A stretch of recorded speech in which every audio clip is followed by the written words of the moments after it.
Hi, I'm Tim, and this is Selfless Awakening, where I like to ground all of this mindfulness stuff, metaphysical stuff, spiritual stuff, whatever you want to call it. I'm doing this 30 Days of Awakening series, where I wake up in the morning, I meditate, and then I just throw the question out, is there anything I can talk about today that might be of service to others?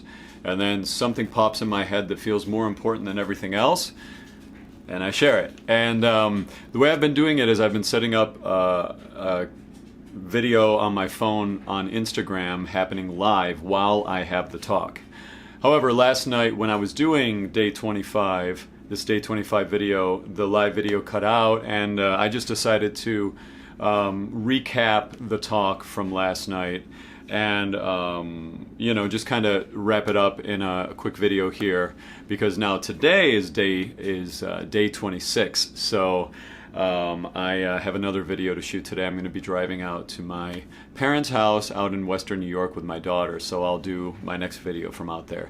But okay, so I just wanted to wrap up what yesterday's video was about. All right, here's the idea: self-love, selfish. So that sometimes I think in our culture, the way it's set up now, there's almost this feeling of like you need to help everyone else and sacrifice yourself, almost like the Flash or some Marvel hero. It's like you have to completely sacrifice taking care of yourself for someone else, and that's being selfless. And if you do something, to take care of yourself first, that can be looked at as selfish, and someone who only thinks about themselves, only taking care of themselves, only looking out for number one, I just kind of want to unpack a little bit this idea of selfishness versus how do you love yourself without it becoming this all about me type of a thing? Because on one level, to love yourself, you have to tend to yourself first, kind of like on airplanes, how they say you put on your own oxygen mask before you help others put on their oxygen masks. It's kind of that idea. But our culture's not set up that way. Our culture's set up the other way.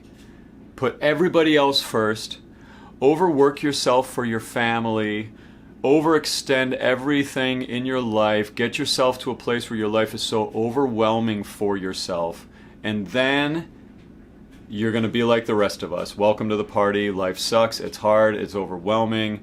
And it's like you don't deserve to take care of yourself. There's a weird energy like that. And I used to live like that before too.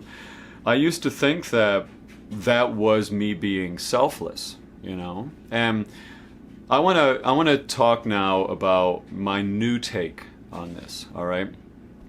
This is my new take. And I want to talk about what I think selflessness is as well, and how it plays in. Selflessness, self-love, selfishness. A lot of self-talk, okay? So here's the real zoomed out, what I believe to be the metaphysical truth in this whole situation that we want to consider around this topic. Okay, let's zoom way out. Zoom out with me. Here's the real reality, and this is my experience. I'm speaking from my experience, I'm not making up some idea, some concept of a teacher. This is my experience. My experience has been that I am the constant field of non-physical awareness, whatever you want to call it. I'm the watcher of my thoughts. I'm not the voice in my head. I'm not Tim's story, always talking in my head. I'm not this body, this hair, and this whatever, this house. I'm not any. None of this stuff is I'll put it this way: the most true self in there, the furthest in there, the deepest buried me in there is the one that's watching all of this all the time, just watching my thoughts come up, watching my thoughts go. That awareness, sometimes I can forget that I am that awareness and I get caught up in Tim's story, but the truth is I am that awareness. And so now let's take that idea and talk about how that interacts with self-love. Because here's the thing, if that is the deepest part of yourself, if that is your truest self, the part of you that can be aware all the time of your thoughts, and then the thoughts go away, and you may have a little break in your thoughts. You notice something beautiful or whatever, or you have a break in your thoughts. That part of you is still there, the witness. So that's really, like, you can't get any deeper than that. You can get bigger than that. You can feel more expansive than that. But that's that can expand. But I haven't found any deeper me than that. So how does self-love work when you know that that's your true self? Here's the idea. Here's my first thought on it. Now, this is where it gets a little out there, so you got to come with me, okay? Because some of these concepts, as we go further, they can get a little out there. But here's the thing. When you are identified with and able to sit, like right now, I'm aware of myself as the emptiness, the space, the constant watching awareness. Like I can feel like I'm looking at the camera, looking at the space around the camera. I'm just aware, like I am awareness. And from here, you love everything. Like everything's beautiful. There's no judgment ability from here. Here is the emptiness in which everything comes up, in which if there was a judgment, the judgment would come up as a thought. But you're not the judgment from here. You can just watch it. You can watch everything. And it's very easy when you learn how to live here to love everything that comes up. So self-love is a very interesting concept when you think of it from the most zoomed out place that you can identify with, because everything is love. You love everything because you are that awareness which is just excited to witness creation, and that's love. Love is the embracing of all things, the deepest level of love. We call love a lot of things, romantic love, etc. But this idea of loving and embracing everything that comes up, like that's the truest, deepest self-love, okay? So many of us haven't had that experience yet where we're tapped into that deep awareness. So until you've had this sort of splitting of yourself and this kind of duality where you detach, how do you practice self-love? And how can we think about self-love? Here's a way, another way. Let's zoom in a little bit now and get a little zoomed in on self-love and selfishness as well, okay? So zoomed out, everything's love. Zoomed in, we are inside of a shared experience, right? I am awareness, who is a field of awareness, maybe, inhabiting this body of Tim and the thoughts that are happening, and he's got this story going, but I'm the awareness behind it. And you are the same thing. You're the awareness who's listening to maybe your voice, the thoughts in your head's commentary as I'm talking. You're the awareness that's watching this video screen right now. Like you're not your personality. You are the watcher, right? So you have an avatar with your name. I have an avatar, Tim, Selfless Awakening, Dad. I'm 43. I'm 43. Yeah, I'm 43. And we have all these labels, right? These are avatars, like in a video game. Like we're all playing video games. Awareness meeting inside of the Matrix, or meeting inside of a video game. We walk around and animate, and we can change our name, we can change the story in our head, we can shave our head, we can change the skins on our avatar. We have all this ability, but the constant is the awareness that's always there. And so what we need to do is zoom in and love every avatar, love the personality. It's like if you're in a video game, love your character as much as you love everybody else's characters. They're all characters. Don't love your character less than someone else's character, right? Our culture's set up to do that, self-deprecating. No, I'm not good at that. Or no, don't give me that compliment. No, I really suck. But you were great. Like, that's what we think of as, sometimes people think they're being humble when they do that. But that's setting up, that's like the opposite of self-love. It's like we don't want to meet each other in that, with that energy, right? We want to love our avatar. I am the awareness who needs to love Tim equally to the other people in the world. Because I'm no more Tim than you are yourself, and we're not, these are all just creations. All of our personalities, all of our ideas, concepts, these are just creations. They're not who we are. Love them all. Don't love yourself less than anyone else. You are just a you're a temporary creation in this universe. You're temporary. That part of you, the personality part of you, Tim, the dad, has a girlfriend, Jessie, lives in tri-state area, New Jersey. He's transient. He's going away soon. Like in 100 years, or maybe a little more than 100 years, but the whole world's going to have brand new people on it, right?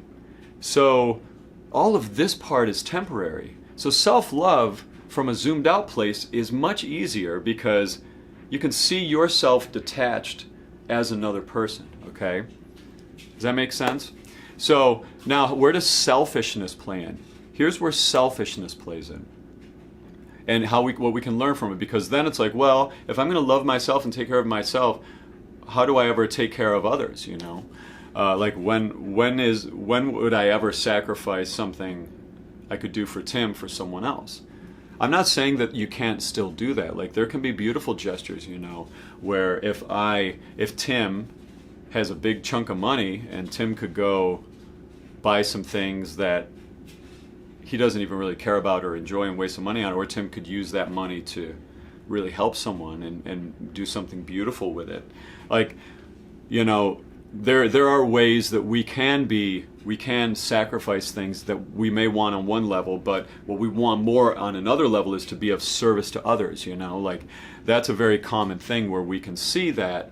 But when we do make gestures of selflessness to others, we want to make sure that we look at the energy inside of where we're doing it. We have to look at the motivation of where we are giving from, okay?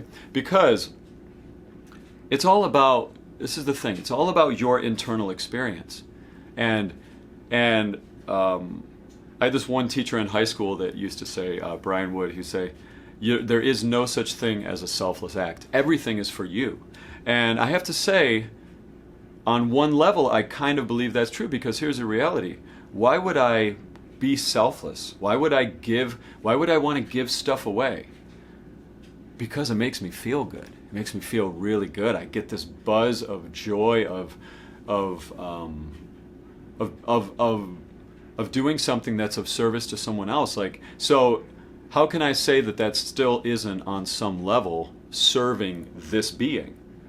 It doesn't mean it's selfish, but the reality is it's all about us. It's all about our perception experience. And it's just the reality that the more that we shed identification from it being attached to the material world, being attached to false ideas about trying to be famous or trying to make an obscene amount of money, all of these things, and there's nothing wrong with if it happens that you do get to be famous. There's nothing wrong with having a lot of money. There's nothing wrong with any of those things.